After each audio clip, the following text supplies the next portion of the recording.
சரியில்லாமல் மூளைக்காச நோயால் பாதிக்கும். நல்ல ஆரோக்கியமாக இருந்த பொண்ணு மூளைக்காச நோயால் பாதிக்கப்பட்டா. நாங்களே எல்லாம் ஸ்தம்பிச்சிட்ட குடும்பமே, என்ன பண்ணுறதுன்னு தெரியல. அந்த மாதிரி சூழ்நிலையில் அவளுக்கு ஃபுட்டு மூலிமா மெயினாக இது வரணும் அப்படிங்கிறதுக்காக நிறையா மெடிசன்ஸ் மூலிமா நிறைய பக்க விளைவுகள் வர ஆரம்பிச்சது. அப்போ நாங்கள் எவ்வளவோ கொடுத்து ட்ரை பண்ணியும் அவளை மீட்டெடுக்க ரொம்ப போராட்டமாக இருந்தது. அந்த நேரத்தில் எங்களுக்கு சிறுதானியம் ஒன்றொன்னா கொடுத்து பார்க்க அவ்வளோ இம்ப்ரூவ்மெண்ட்டு கண்கூடாக பார்த்தோம். அதை பார்த்த அதனோட அடிப்படையில் நாங்கள் அதை மற்றவங்களுக்கு ஷேர் பண்ணணும்னு நினச்சோம். அதனோட அடிப்படையில் தான் மற்றவங்களுக்கு எல்லாமே ஷேர் பண்ணல. அது என்ன காரணம்னா, ஒவ்வொரு தானியத்திலையும் ஒவ்வொரு சத்துக்கள் இருக்குது. அதை இப்போ குழந்தைகளுக்கு தகுந்த மாதிரி ஒரு ராகி களி அப்படின்னா அது கூட கருப்பட்டி பாகு சுக்கு சேர்த்து செய்யும்போது அதை தொட்டு சாப்பிடும்போது குழந்தைகளுக்கு ரொம்ப டேஸ்ட்டாக நல்லா விரும்பி சாப்பிடுவாங்க. அது சத்தாவும் இருக்குது.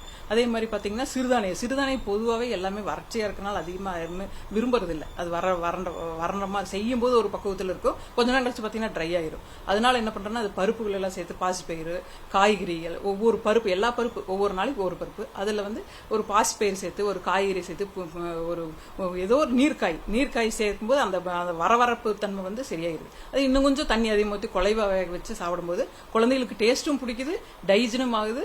அது ஒரு டிஃப்ரெண்ட்டாக எல்லாமே வாங்கி சாப்பிட்றோம், ஒரு டிஃப்ரெண்ட்டாக இருக்குது, ரொம்ப நல்லா இருக்குதுங்க டேஸ்ட்டு, சாப்பிடும்போது திருப்தியான ஃபீல் வருது அப்படிங்கிறாங்க. சாப்பிட்டதுக்கப்புறம் முக்கியமாக டைஜஷன் ப்ராப்ளம் ரொம்ப நல்லா இருக்குறாங்க. அந்த நெஞ்ச கரிச்சலோ அது மாதிரி அசிடிட்டி பிரச்சனை எதுவுமே வரதில்லை. ஏன்னா எல்லாமே ஆரோக்கியமாக செய்யறதுனால அது அந்த ரிசல்ட் வருது. ரெண்டாவது எங்களோட டிஷ் பார்த்தீங்கன்னா சீரகப்பொரி, சிறுதானிய சீரகப்பொரி. அந்த ஒவ்வொரு தானியத்தை தனித்தனியாக அரைச்சி வச்சிருக்கோம். அதை அது கூட தேங்காய் பால் எடுத்து அதை பூரி மாதிரி செஞ்சு அதுக்கு தொட்டுக்க தக்காளி தொக்கு, ஒரு நாளைக்கு நடக்கல சட்டி, அது மாதிரி வேற டிஷ் சைட் டிஷ் செஞ்சு கொடுக்கும்போது அது தொட்டு சாப்பிடும்போது குழந்தைகளுக்கு ரொம்ப பிடிக்குது. ஆட்டோமேட்டிக்காக அந்த தானியம் உள்ள போயிருது. அது அது இருக்கிற ஃபைபரு, சீரகம் நல்லது, தேங்காயும் நமக்கு ஃபைபர், கருவேப்பிலையும் ஃபைபர், அது கூட சிறுதானியம் ஃபைபர் செய்யும்போது எல்லாமே செய்யும்போது நம்மளுக்கு இந்த கிளைமேட்டுக்கு தகுந்த மாதிரி நம்மளுக்கு ஹீட் ஆகாம உடம்பு பாடி அதுலேருந்து தற்காத்துக்க முடியுது. ரெண்டாவது கம்பை சும்மா கொடுத்தா சாப்பிட மாட்டாங்க. கம்புக்கு தகுந்த மாதிரி இஞ்சி எல்லாம் டேஸ்டா கொஞ்சம் வச்சாலும் அதுக்கு தகுந்த மாதிரி அது கம்பு அதே மாதிரி தயிர் மிக்ஸ் பண்ணி செய்யறது, இஞ்சி வெங்காயம் கருவேப்பிலை மல்லித்தலை அது மாதிரி என்னென்னவெல்லாம் சேர்க்கணுமோ மேக்சிமம் என்ன சத்தா எப்படி கொடுக்கணுமோ அப்படி பிரசன்ட் பண்ணிட்டு இருக்கோம்.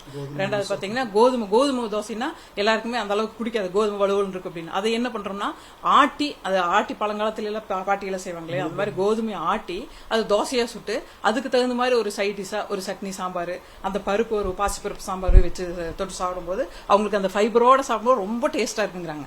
அது பிச்சு சாப்பிடும் போதே வித்தியாசமா இருக்குதுங்க, தோசை ரொம்ப நல்லா இருக்கு. அதே மாதிரி முக்கியமா சாஃப்டா இருக்குது, அந்த கோதுமை ஆட்டி செய்யும்போது ரொம்ப சாஃப்டா இருக்குது.